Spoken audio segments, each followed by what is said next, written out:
Hello everyone, welcome to my channel वांगशन cute love story. तो चलिए फ्रेंड्स, अपनी story marriage brother in law का नेक्स्ट पार्ट शुरू करते हैं। अगर आपको ये फैन फिक्शन अच्छा लग रहा है तो प्लीज़ एवरीवन, प्लीज़ प्लीज़ यार, आप चैनल को सब्सक्राइब कीजिए, प्लीज़ प्लीज़ डियर, और कमेंट कीजिए, लाइक कीजिए, चैनल को हाइप कीजिए। तो चलिए स्टोरी की स्टार्टिंग करते हैं। तो लास्ट पार्ट में हमने देखा था कि जहाँ वांगजी विंग के रूम में रहने के लिए जाता है, लेकिन विंग को बहुत गुस्सा आ जाता है और वो वांगजी को किक मारकर अपने रूम से बाहर निकाल देता है। वांगजी जो पूरी तरीके से शॉक था, वहीं लेनी को डॉक्टर किंग की सारी बात वांगजी बताता है, जिसे सुनकर लेनी बहुत शॉक हो जाती है और बहुत रोती है। वो वांगजी से कहती है कुछ भी करे लेकिन वो कभी भी विंग को हर्ट ना करे। वहीं हम देखते हैं विंग और लेनी, वांगजी और लेनी दोनों रूम से बाहर आते हैं। वहीं विंग गुस्से में खड़ा हुआ वांगजी को देख रहा था। विंग कहता है मॉम, मुझे आपसे कुछ बात करनी है। लेनी कहती है बोलो विंग बेटा, क्या हुआ। विंग कहता है माँ, मुझे आपसे अकेले में बात करनी है। तभी वांगजी जो विंग को ही देख रहा था, पर विंग वांगजी की तरफ एक बार भी नहीं देखता और वो चुपचाप लेनी के साथ अपने रूम में चला जाता है। तभी लेनी कहती है बोलो बच्चा। विंग कहता है मॉम, आप वांगजी को समझा लीजिए, देखिए ना, वो मेरे रूम में रहने के लिए आ गया। लेनी एक गहरी सी सांस लेती है। वांगजी कहता है मॉम, वो ऐसा कैसे कर सकता है, वो मेरे साथ मेरे रूम में रहने कैसे आ सकता है। आपको पता है ना कि मुझे ये बिल्कुल पसंद नहीं है। प्लीज़ मॉम, आप उसे समझा दीजिए, नेक्स्ट टाइम वो ऐसा ना करे।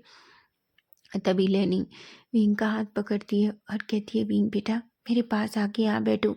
वो उस कमरे के रखे सोफे पर दोनों बैठ जाते हैं। विंग कहता है मॉम, आप समझ रही हैं ना। लेनी कहती है विंग, मैं समझ रही हूँ बेटा जो तुम कह रहे हो, पर मैं चाहती हूँ कि वांगजी तुम्हारे साथ इस कमरे में रहे। विंग की आंखें बड़ी बड़ी हो जाती हैं और कहता है क्या मॉम, आप ये क्या कह रही हैं। आप अच्छे से जानती हैं इस शादी का कोई मतलब नहीं है।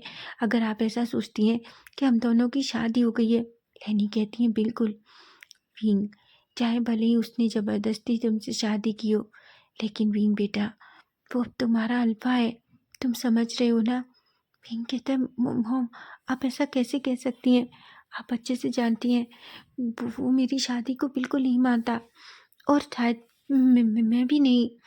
लेनी कहती मैं जानती हूँ बच्चा, उसने जो कुछ किया तुम्हारे साथ वो बहुत गलत किया, लेकिन बच्चा एक बात बताओ, क्या तुम्हें नहीं लगता कि जब भी वांगजी तुम्हारे आसपास रहता है तुम रिलैक्स रहते हो। तुम्हारा बेबी जो भले ही लंचा है, लेकिन वांगजी के करीब रहने से वो भी शांत रहता है, वो तुम्हें परेशान नहीं करता। भींग ये बात अच्छे से जानता है, क्योंकि कितने दिनों बाद वो कल कितनी अच्छी नींद सोया है जब वांगजी उसके पास था। ये बात वो अच्छे से जानता है। बच्चे ने उसे नाइट में बिल्कुल परेशान नहीं किया, लेकिन जब से लंजा गया है तब से बच्चा उसे कभी भी अच्छे से नहीं सोने देता। तभी लेनी कहती है विंग बेटा, अपनी लिए नहीं तो उस बच्चे के बारे में सोचो, उसे एक पिता की ज़रूरत है। विंग अपना पेज नीचे कर लेता है और कहता है माँ, आप क्यों ज़बरदस्ती इस रिश्ते को वांगजी के ऊपर थोप रही हैं। आप अच्छे से जानती हैं वांगजी को इस रिश्ते से कुछ भी लेना देना नहीं है। लेनी कहती है ठीक है, मैं मानती हूँ, लेकिन तुम्हें नहीं लगता वो तुम्हारे पास आकर तुम्हारा ख्याल रखना चाहता है। भीम कहता है माँ, सडनली वो मेरा क्यों ख्याल रखना चाहता है, अब तक तो वो मुझे लंजा की मौत का जिम्मेदार मानता है। तभी लेनी कहती है भीम, प्लीज़ बेटा, उसे अपने कमरे में रहने दो। मैं वादा करती हूँ अगर वो तुम्हें परेशान करेगा या तुम्हारे साथ कुछ भी गलत करने की कोशिश करेगा तो मैं खुद अपने हाथों से उसे तुम्हारे कमरे से निकाल कर बाहर फेंक दूंगी। भींग लेनी की तरफ देखता है। लेनी कहती है भींग बेटा, बस बच्चे के लिए उसे अपने पास रहने दो। भींग एक गहरी सी सांस लेता है और कहता है माँ, पर मैं नहीं चाहता कि वो यहाँ कमरे में मेरे साथ रहे। सच बात तो ये है कि जब भी वांगजी उस कमरे में होता है, भींग को उसके फेरोमोन्स बहुत ट्रिगर करती हैं, क्योंकि उसे अचानक लंजा की याद आ जाती है और उसकी बॉडी अलग तरीके से रिएक्ट करने लगती है। भींग को इस बात से बहुत डर है और वो जानता है कि वांगजी और उसका रिश्ता तो नॉर्मल भी नहीं है, प्यार तो बहुत दूर की बात है। वो दोनों ही एक दूसरे से बहुत नफरत करते हैं, लेकिन क्या सच में वो एक दूसरे से नफरत करते हैं, ये तो हमें आगे ही पता चलेगा। वहीं हम देखते हैं लेनी विंग के बालों में अपने हाथ घुमाती है और कहती है, बेटा पता है, कभी कभी हमें अपने से ज़्यादा दूसरों के बारे में भी सोचना चाहिए। तुम समझ रही हो ना? मैं जानती हूँ मेरा विंग बहुत समझदार है, वो हर चीज़ हैंडल कर सकता है। विंग एक गहरी सी सांस लेता है। हालांकि वो इस बात के लिए रेडी नहीं था, लेकिन लेनी के कहने की वजह से कि ये बच्चे के लिए है, और विंग अच्छे से जानता है कि उसके बच्चे को तो सच में अपने पिता की ज़रूरत है। लेकिन अगर विंग लंजा ना सही तो वांग जी ही सही, क्योंकि वांग जी के फेरोमोन्स उसे बिल्कुल लंजा के फेरोमोन्स जैसे हैं, जो बच्चे को पूरी तरीके से शांत कर देते हैं। लेनी खड़ी होती है और कहती है, अब नीचे आ जाओ और ब्रेकफास्ट कर लो। विंग बस कहता है। लेनी चली जाती है और विंग बस वहीं खड़ा रह जाता है। वो अपने मन में कहता है, क्या मैं उसके साथ एक कमरे में रह पाऊंगा? चाहे भले ही हम एक कमरे में रहें, लेकिन वो ही बेवकूफ़ सोएगा तो सोफे पर ही। वो अगर ऐसा सोचता है कि वो मेरे साथ बेड पर सो सकता है तो बिल्कुल नहीं, ऐसा कहता है। वहीं हम देखते हैं लेनी रूम से बाहर निकलती है और वांगजी उसे देखता है। लेनी एक गहरी सी सांस लेती है और कहती है, वो तुम्हें अपने कमरे में रखने के लिए मान गया है, लेकिन याद रखना, तुमने अगर मेरे बच्चे को परेशान किया तो मैं खुद ही तुम्हें वहाँ से निकाल दूंगी। वांगजी कहता है, मोम, आपको ऐसा क्यों लगता है कि मैं विंग को परेशान करूंगा? लेनी कहती है, क्योंकि तुमने हमेशा ऐसा ही किया है, तुम मुझे हमेशा परेशान करते ही आए हो। वांगजी एक स्माइल करता है और अपने मन में कहता है, पर मैंने उसे परेशान तो नहीं किया, मैंने जो कुछ किया वो तो। लेनी कहती है, अब सोचना छोड़ो और चलो ब्रेकफास्ट कर लो। ऐसा कहते हैं, जिस पर वो भी कहता है। अब हम सभी को देखते हैं, सभी ब्रेकफास्ट टेबल पर थे। वहीं जियान आता है और गुस्से में पिंक के सामने खड़ा हो जाता है। पिंक कहता है, क्या हुआ बाबे? जियान कहता है, पिंक अंकल, आपने मुझे मेरे कमरे के पास क्यों छोड़ा? पिंक गुस्से में वांगजी को देखता है। वांगजी जो जियान की तरफ देख रहा था, अचानक उसे खांसना आ जाता है। बींग जो जियान की तरफ देखता है और कहता है, सॉरी बेबी, पर मैंने ऐसा नहीं किया। जियान कहता है, अगर आपने नहीं किया तो किसने किया? आपको पता है मैं कितना प्यार से आपके पास सोना चाहता था। मैं सुबह उठते ही आपको देखना चाहता था, लेकिन जब मैं उठा तो मेरे पास में मेरा वो गंदा सा टेडी था, जिसे तो मैं अपने पास रखना भी पसंद नहीं करता। आपको पता है मुझे और मेरे पास वो मेरा सबसे गंदा टेडी किसने रखा? भांग जी जो अपना सलाइवा गटक लेता है, क्योंकि जियान बहुत गुस्से में था। भींग जियान को अपने पास खींचता है और कहता है, सॉरी बेबी, पर मुझे नहीं पता कि तुम रूम में कैसे पहुंचे, हम तो दोनों आराम से सो गए थे ना। भींग गुस्से में फिर भी भांग जी को देखता है।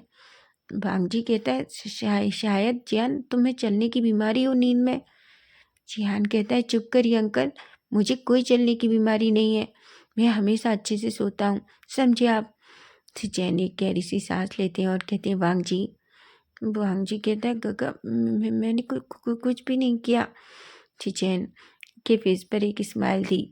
चैन अपने मन में कहता है, पहले लंचा, अब भांग जी, एक बींग के लिए दोनों पागल है। मेरे बेटे को बींग के पास भी नहीं जाने देते। पहले लंचा जेलस होता था, अब भांग जी जेलस होता है। मुझे पता है भांग जी, तुमने ही कल रात मेरे बेटे को उसके रूम में सुलाया था, मैंने सब कुछ देख लिया था। तुम्हें क्या लगता है? लेकिन मैं अभी सबके सामने ये बात नहीं कहना चाहता। ऐसा कहता है।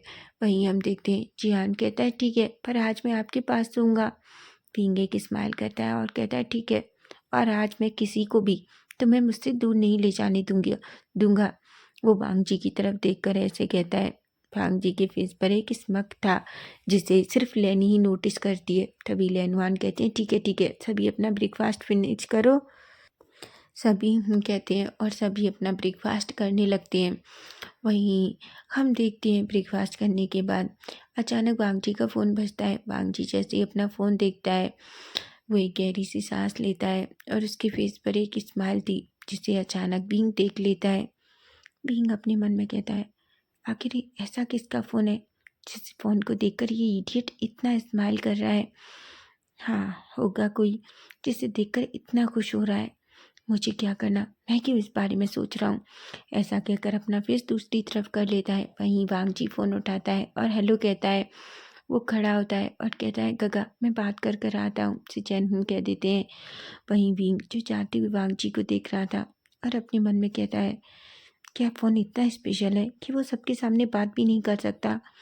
कुछ भी हो, लेकिन तुम ऐसा कहकर, लेकिन पता नहीं क्यों पिंक को अपने अंदर एक अजीब सी फीलिंग हो रही थी, एक अलग ही, उसे जो पता भी नहीं है कि उसे वांगजी का इस तरीके से फ़ोन ले जाना बुरा क्यों लग रहा है। वहीं हम देखते हैं वांगजी जो बाहर जाता है और हेलो करता है। तभी न्यूसेन कहता है, इडियट तुम कहाँ हो, मैं तुम्हारा वेट कर रहा हूँ। भी वांगजी एक स्माइल करता है और कहता है, मैं कंपनी आ रहा हूँ, क्या तुम लैंड कंपनी आ सकती हो? न्यूसेन कहता है, ठीक है तो मैं कंपनी आता हूँ, हम वहीं मिलेंगे। ये देखकर वांगजी एक स्माइल करता है और कहता है, ठीक है। ऐसा कहकर वो दोनों फ़ोन कट कर देते हैं। वहीं वांगजी सीधा अंदर जाता है। वांगजी के फेस पर एक बड़ी सी स्माइल है, क्योंकि उसका बेस्ट फ्रेंड है न्यूसेन, जिससे उसने कभी कुछ नहीं छुपाया।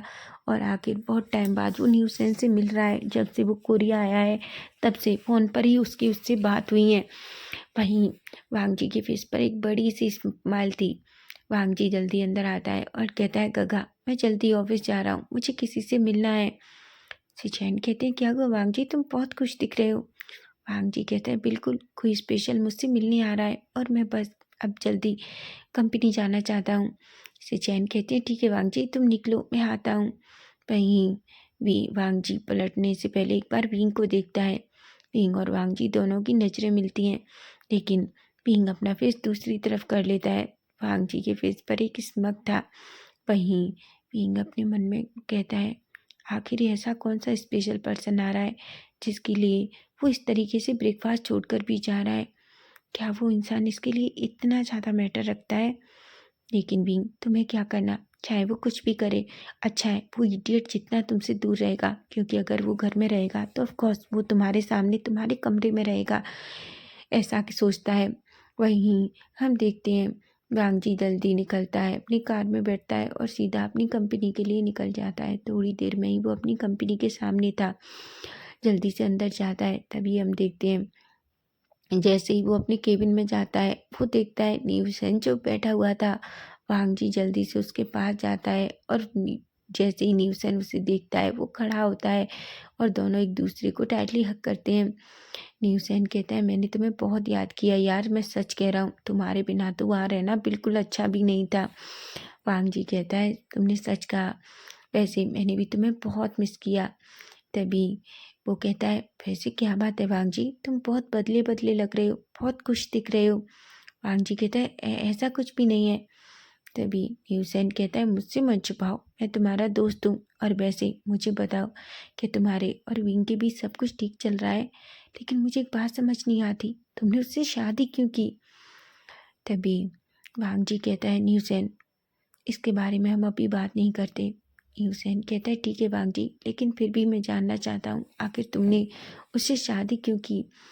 तभी वांगजी कहता है, क्योंकि वो मैंने हमेशा लंजा से वादा किया था कि अगर कभी उसे कुछ हो गया तो मैं उसकी ओमेगा की देखभाल करूँगा, और अब तो भींग के साथ साथ उसके पेट में वांगजी लंजा का बच्चा भी है, तो मुझे लगता है कि मुझे उन दोनों का ख्याल रखना चाहिए।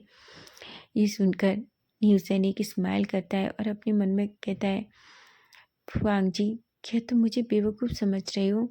लेकिन तभी वो कहता है, वैसे मैं तुम्हारी इस बात पर भरोसा कर लेता हूँ, लेकिन सच बताऊँ तो मेरा दिल नहीं कर रहा वांगजी। वांगजी कहता है, ज़्यादा सोचने की ज़रूरत नहीं है, तुम पागल हो। जिस पर वो एक स्माइल करता है। वो दोनों एक दूसरे से बात करते हैं। तभी अचानक न्यूसेन खड़ा होता है और कहता है, वांगजी तुम्हें नहीं लगता कि तुम्हें उससे एक बार बात करना चाहिए? वो तुम्हें बहुत कॉल कर रही है, लेकिन तुम्हारा फ़ोन नहीं लग रहा। तुम्हें पता है वो यहाँ आना चाहती थी। वांगजी कहता है, पर क्यों? वांगजी का फेस अचानक बदल जाता है।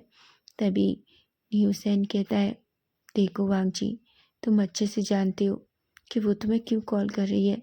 एक बार तुम्हारा बात करना सही है, ताकि तुम सारी मिसअंडरस्टैंडिंग उसके साथ कंप्लीट कर सको, वरना तुम जानते हो कि वो कैसी है और वो क्या कर सकती है।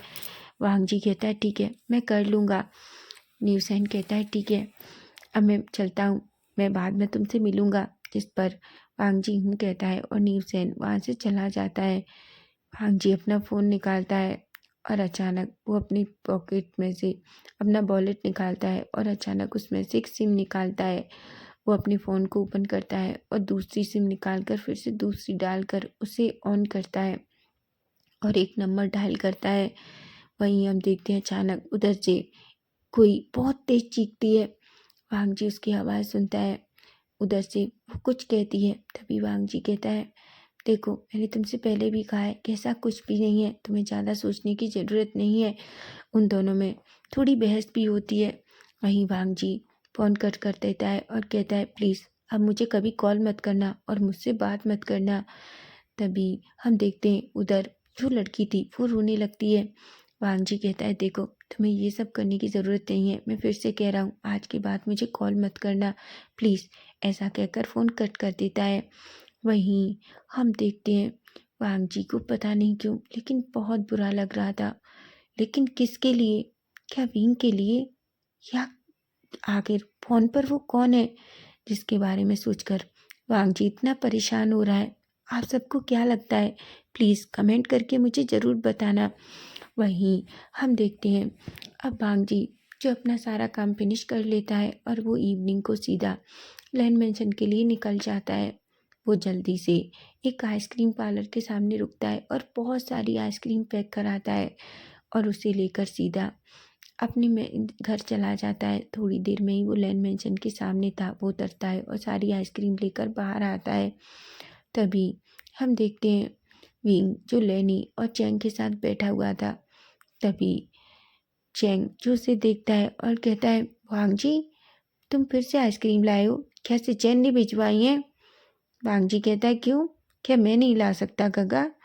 चैंग कहता है, लेकिन लास्ट टाइम तुमने कहा था ना कि वो सारी आइसक्रीम से चैन ने भिजवाई हैं, मैं तो बस इसलिए कह रहा था। वांग जी कहता है, नहीं, इस बार ये आइसक्रीम मैं लेकर आया हूँ और इसमें सारे फ्लेवर्स हैं। जिस पर चैंग एक स्माइल करता है और कहता है, ठीक है मैं विंग को दे दूँगा। वांग जी चैंग की तरफ देखता है। चैंग विंग को एक आंख मारता है। बेचारा वांग जी, उसे नहीं पता लेकिन उसके अंदर कुछ तो बदल रहा है जो उससे पहले कभी नहीं बदला। वो चुपचाप अपने रूम में चला जाता है। विंग कुछ नहीं कहता।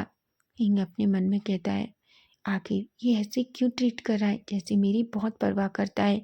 लेकिन मैं जानती हूँ इसमें भी इसका कुछ तो प्रॉफिट होगा, इसलिए मेरे साथ ऐसे बिहेव कर रहा है। वो मेरी कोई परवाह नहीं करता, बल्कि वो तो उम्मीद करता है कि कब मैं और मेरा बच्चा यहाँ से चली जाए। ऐसा कहता है।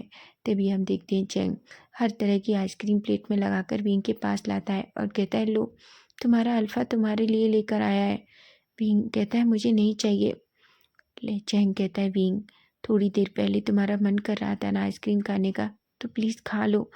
अब तुम उसका गुस्सा इस आइसक्रीम पर तो मत निकालो, वरना बेचारी पिघल जाएगी तुम्हारे गुस्से की वजह से।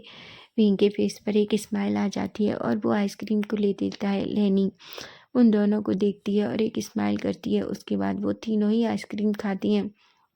तभी विंग खड़ा होता है और कहता है, ठीक है मॉम, मैं थोड़ा रेस्ट कर लेता हूँ। लेनी हूँ कहती है।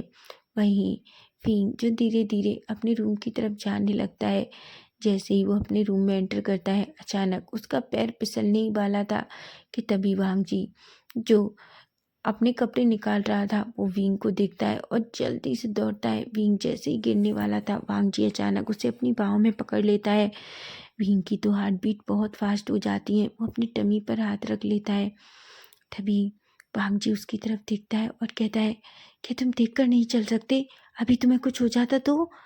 भीम जो वांग जी को देख रहा था, तभी वो वांग जी का हाथ अपनी कमर से उठाता है और कहता है, थैंक यू। वांग जी कहता है, भीम थैंक यू मत कहो, तुम बहुत केयरलेस हो। तुम्हें पता है, तुमने कभी सोचा है अगर तुम्हें कुछ भी हुआ, अगर तुम गिर जाते तो बच्चे को कुछ हो जाता तो क्या तुम ये सब कुछ देखकर नहीं चल सकते? भीम कहता है, मुझे डांटना बंद करो, मानता हूँ मुझसे गलती हुई है, और वैसे भी तुमसे किसने कहा है कि तुम मुझे बचाओ? अगर मैं गिर रहा था तो मुझे गिरने देते। वांग जीजू ये सुनता है, अचानक विंग को अपनी तरफ खींचता है और कहता है, विंग तुम क्या कह रहे हो, तुम्हें पता भी है? विंग कहता है, मैं सच कह रहा हूँ, और वैसे भी अगर मुझे कुछ हो भी जाता है तो तुम्हें क्या फ़र्क पड़ता है? वांग जी कहता है, विंग। विंग कहता है, क्यों, क्या मैं गलत कह रहा हूँ? और वैसे भी मुझे नहीं लगता कि मेरे कुछ होने से या बच्चे के कुछ होने से तुम्हें कुछ भी फ़र्क पड़ेगा, बल्कि तुम तो बहुत खुश हो जाओगे कि तुम्हारी ज़िंदगी से हम दोनों इस तरीके से गायब हो गए। वांग जी को अब बहुत गुस्सा आता है। वो अचानक विंग की नेक पकड़ता है और उसके लिप्स पे अपने लिप्स रख देता है। विंग की आंखें बड़ी बड़ी हो जाती हैं। विंग ने कभी नहीं सोचा था कि वांग जी उसके साथ कुछ ऐसा करेगा। वहीं वांग जी जो विंग को अचानक पैशनेट और डीप किस करने लगता है। विंग की हार्ट बीट बहुत फास्ट हो गई थी। वहीं वांग जी जो विंग के लोअर लिप पे थोड़ा बाइट करता है, जिस वजह से विंग का माउथ ओपन हो जाता है और वो विंग के माउथ के अंदर अपनी टंग इंसर्ट करता है और उससे और ज़्यादा डीप किस करने लगता है। विंग जो अचानक सेंस में आता है और वांग जी से खुद को छुड़ाने की कोशिश करता है, लेकिन वांग जी तो जैसे उसे छोड़ना ही नहीं चाह रहा था, जैसे उसके ऊपर तो कोई एक अलग ही जुनून चढ़ गया है। तभी अचानक विंग उसे जोर से पुश करता है और वांग जी उससे थोड़ी दूर चला जाता है। विंग का फेस पूरी तरीके से आंसुओं से भीगा हुआ था। वो अचानक वांग जी के पास आता है और उसे खींच कर एक स्लैप लगाता है। वो कहता है, तुम्हारी हिम्मत कैसे हुई मुझे किस करने की। विंग जो अपना गाल पकड़ लेता है और कहता है, विंग मैं। विंग कहता है, तुम खुद को क्या समझते हो, तुम मेरे साथ कुछ भी कर सकते हो। तो बिल्कुल नहीं मिस्टर लेनवांग जी, मैं तुम्हें बता दूं, तुम मेरे साथ कुछ नहीं कर सकते। तुम्हें ये हक किसने दिया है, समझे तुमने मुझे किस किया, तुमने मुझे क्या सोच कर किस किया। तभी वांग जी विंग के पास आता है और कहता है, विंग मेरी बात सुनो, वो तो बस मैं बस गुस्से में था और तुम। विंग कहता है, तुम गुस्से में थे तो क्या तुम किसी को किस कर लेते हो, क्या तुम ऐसे इंसान हो। तुम गिरे हुए हो मुझे पहले से पता था, लेकिन तुम इतने घटिया हो, मैंने कभी नहीं सोचा था कि तुम गुस्सा होते हो तो सामने किसी भी पर्सन को देखकर उसे किस कर लेते हो। वांग जी कहता है, विंग। विंग कहता है, चिल्लाओ मत, मुझे भी चिल्लाना आता है, और खबरदार जो मेरे करीब बिल्कुल भी आए। विंग की बातें सुनकर वांग जी एक पल के लिए शॉक हो जाता है और उसे बस देखने लगता है। हालांकि वो अच्छे से जानता है कि आज गलती उसकी थी, उसे विंग को किस नहीं करना चाहिए था। आखिर भले ही वो दोनों शादीशुदा हैं, लेकिन उस शादी का तो जैसे उन दोनों के लिए कोई मतलब ही नहीं है, ना तो विंग के लिए ना वांग जी के लिए। वांग जी ने सिर्फ लंचा की वजह से उससे शादी की है, जबकि विंग इस शादी में बेवजह फंस गया है। इन दोनों की नज़रों में तो ऐसा ही है। तभी विंग अचानक वॉशरूम में जाता है और डोर बंद कर लेता है और वो मिरर के सामने खड़ा होता है और अपने आप को देखने लगता है। उसके लिप्स पूरी तरीके से रेड थे, उसकी आंखों से आंसू गिर रहे थे। वो अपने आंसुओं को पोंछता है और कहता है, आखिर मेरे साथ ये सब क्यों हो रहा है, मैंने किसी के साथ क्या गलत किया है, आखिर वांग जी मेरे साथ ये सब कुछ क्यों कर रहा है, क्यों कर रहा है, ऐसा कहता है। वहीं हम दूसरी तरफ वांग जी को देखते हैं।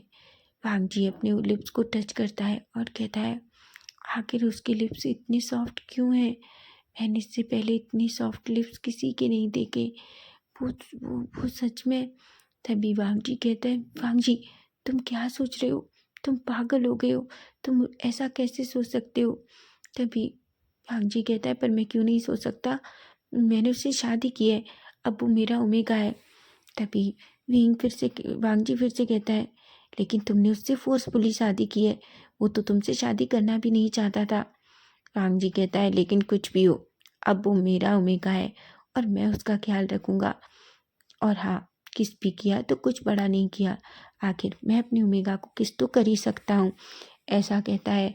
और उसके फेस पर एक स्माइल थी, ऐसा लग रहा था जैसे उसे किसका कोई रिग्रेट ही नहीं हो। वहीं हम विंग को देखते हैं। विंग जो थोड़ी देर बाद बाहर आता है, वांग जी रूम में नहीं था क्योंकि वो पहले स्टडी रूम में चला गया था। विंग एक गहरी सी सांस लेता है और बेड पर लेट जाता है। वो अपने आप के बारे में ही बस सोचने लगता है। वो अपने लिप टच करता है और कहता है, उसकी हिम्मत कैसी हुई मुझे किस करने की, वो मुझे इस तरीके से किस कैसे कर सकता है, बेवकूफ़ कहीं का, ऐसा कहता है। और धीरे धीरे पिंक को नींद आने लगती है। वहीं हम मिडनाइट का सीन देखते हैं। वांग जी जो 2 बार रूम के सामने आता है और देखता है कहीं विंग जाग तो नहीं रहा, लेकिन जब उसे लगता है कि विंग पूरी तरीके से सो चुका है, तब जाकर वो धीरे धीरे अब छोटे छोटे कदमों से रूम के अंदर आता है और विंग के पास आकर लेट जाता है। विंग जो नींद में करा रहा था क्योंकि उसका बेबी उसे बहुत परेशान कर रहा था। तभी भांजी जो विंग के पास लेटता है और अचानक अपना हाथ भांजी विंग के टमी पर रख देता है और धीरे धीरे उसे सहलाने लगता है और कहता है, देखो बच्चे, तुम अपनी माँ को परेशान करना बंद करो। तुम्हें नहीं लगता कि तुम्हें अपनी माँ को परेशान नहीं करना चाहिए? ऐसा कहता है। भांजी आज बिल्कुल लंजा के जैसे बात कर रहा था, जैसे हमेशा लंजा अपने बच्चे से बात करता है। वांगजी एक स्माइल करता है और कहता है, देखो, जब तुम बाहर आ जाओगे ना, तो मैं वादा करता हूँ मैं तुम्हारे साथ बहुत सारी मस्ती करूँगा, लेकिन अभी के लिए तुम अपनी माँ को बिल्कुल परेशान मत करो, वरना तुम नहीं जानते तुम्हारी माँ बहुत खतरनाक है। अगर उसे गुस्सा आया ना, तो वो तुम्हारा गुस्सा पूरा मुझ पर निकाल देगी। और पता नहीं इस बार कल आज सुबह तुम्हारी माँ ने मुझे सिर्फ किक मारी थी, ऐसा लगता है उसे मौका मिला तो वो मुझे तलवार भी मार सकती है। ऐसा कहकर विंग के फेस को देखकर एक स्माइल करता है, लेकिन सोते हुए विंग को देखकर वांगजी की हार्ट बीट बहुत फास्ट थी।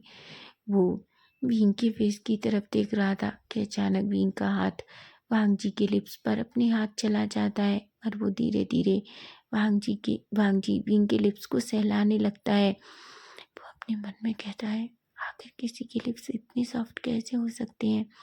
कि तभी वो धीरे धीरे झुकता है और अचानक विंग से एक छोटा सा किस चुरा लेता है। तो फ्रेंड्स, नेक्स्ट पार्ट इसका हम कल देखेंगे कि कल क्या होगा। क्या वांगजी जिस तरीके से विंग को किस कर रहा है, क्या वांगजी के दिल में विंग के लिए कुछ होने लगा है? और आखिर वो फ़ोन पर कौन है जिससे वांगजी ने उससे बात करने के लिए मना कर दिया? फैन फिक्शन आपको कैसा लग रहा है? प्लीज़ प्लीज़ मुझे कमेंट करके ज़रूर बताना। और हाँ, चैनल को डियर सब्सक्राइब ज़रूर करना। Bye bye, take care.